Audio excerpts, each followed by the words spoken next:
I got a question though. So this regards to 1 Corinthians 10, and Paul makes a comment in there saying, if you go to get invited to a home of an unbeliever, then just eat whatever is offered to you, no matter without conscience. Now, my question is I know the context of meat offered to idols, but if it's an unbeliever, would they have ever offered them food that's not kosher? And then Paul's saying eat that too. But that seems contradictory because I know Paul's not anti-Torah.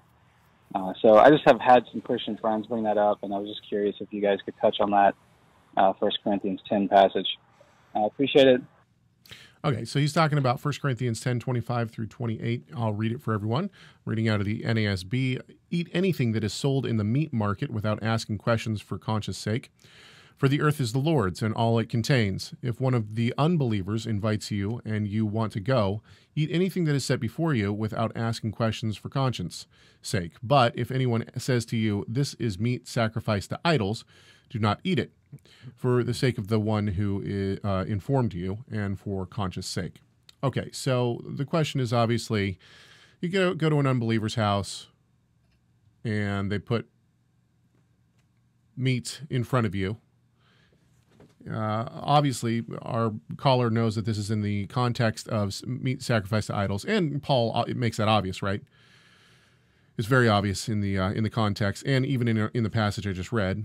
If a person says to you, "This meat is meat sacrificed to idols," okay. So there's several points that I would make. First of all, we have this same kind of thing. There's been cults and whatnot that have tried to do evangelism through. Well, I want to be careful in case there's little ears, but through prostitution and other things like that, right? This is not in other words, sinning in order to give the gospel is never acceptable, right? And is it a sin to eat pork? Yes, it is. Or unkosher food? Yes, it is. The Bible says we're not supposed to do that. But even more so, he says food.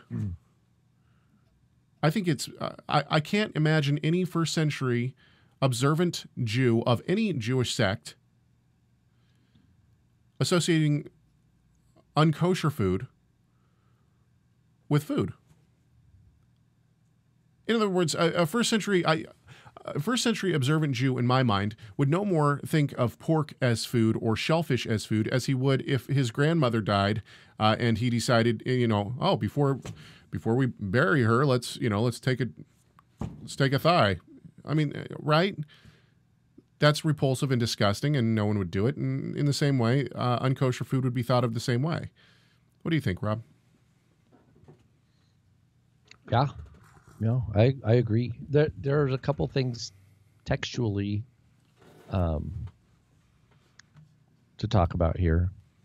So, things sold in the marketplace, right?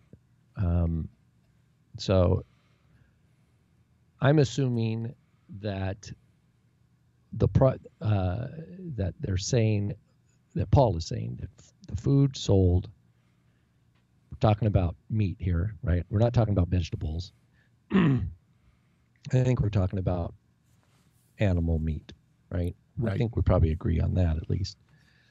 That if it's being sold, particularly in this marketplace, in the Mahalan, that it probably that means it's not by definition meat that is being consumed as part of cultic gathering, right? Because he says you can't eat at a table of, don't eat at a table of demons, right? Right. What does that mean? You can't participate in a table of demons. Yeah, we've talked about this before, right? And I think that means actually participating in the meal of a celebration to another god, right? In other words, you can't. Yeah. And back to verse 28 then. Here's the thing. If an unbeliever inviting you, why is the unbeliever inviting you?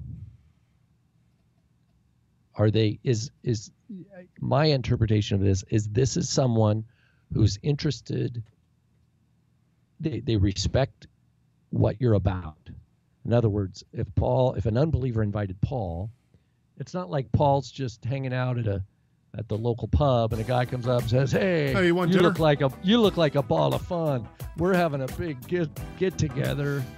Why don't you just join us?" Right? That's not what we're talking about here. We're talking about someone who knows what you're about. Don't miss any clips from Messiah Matters by clicking the subscribe button. Also, give this video a thumbs up and share it so other people can see it too.